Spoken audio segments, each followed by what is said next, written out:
Sumo deadlifts and sumo squats have been widely renowned as two amazing glute max exercises for strength and hypertrophy, and I'm here today to tell you why that's not actually the case. The sumo deadlift has been popularized by powerlifting, which, if you don't know, is essentially a sport composed of the squat, the bench, and the deadlift, where the goal of the sport is to lift as much weight combined between those three exercises as possible.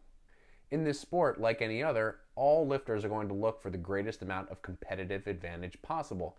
And a lot of times, doing the sumo deadlift over the conventional deadlift in competition allows people to lift more weight because there's a lower amount of range of motion involved in the exercise.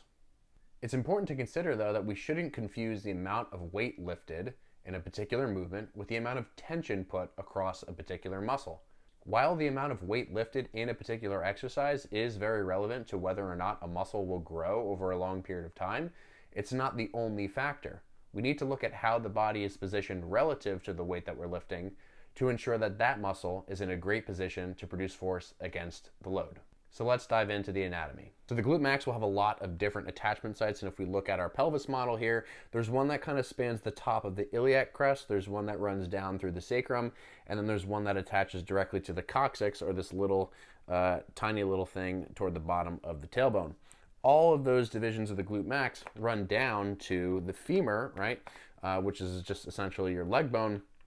One which attaches to the iliotibial band, or the IT band, which I'm sure many of you have heard of before, and then another comes down directly to the femur. All that stuff's really cool, but what's really important is how the body actually moves in 3 dimensions, not what a basic textbook will list as, oh, this is the function of the glute, just because of, the fiber direction that we observe through a 2D sheet of paper, right? We need to consider that this is a 3-dimensional object that the glute max wraps around, and not necessarily just something that can kind of pull in one direction, right, in that 2D representation of movement.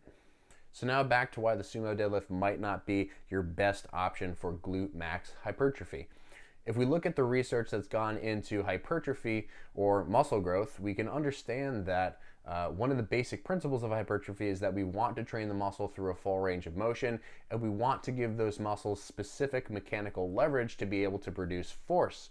Now, what the glute max does is it extends the hip, and it externally rotates the hip as a product of that hip extension. So let's look at what that actually means and why the glute max might not actually function as we think it might in the sumo deadlift.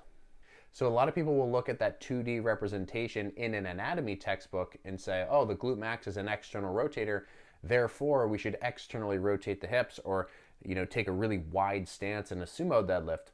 The problem with this is that we don't start in a position of the glute max where the glute max is actually fully lengthened, or at least somewhat lengthened, which we know based on length-tension relationships is where it's most optimally able to produce force.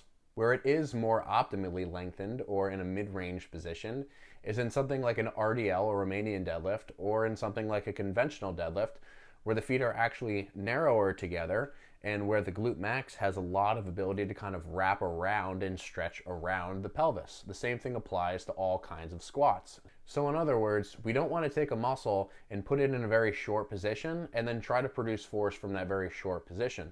We know based on years and years of research that muscles are actually much weaker when they're in these shorter kinds of positions. So instead of choosing sumo deadlifts to create glute max hypertrophy, you're much better off choosing things like conventional deadlifts, RDLs, split squats, and other forms of squats with narrower stances.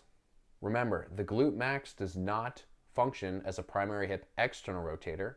The external rotation is merely a product of the glute max's ability to pull the hip into extension. So the primary takeaway here is not to try to train the glute max as a hip external rotator, but more so as a hip extensor, right? As we mentioned, those conventional deadlifts and those RDLs are going to be a much more efficient way to actually create tension through that muscle.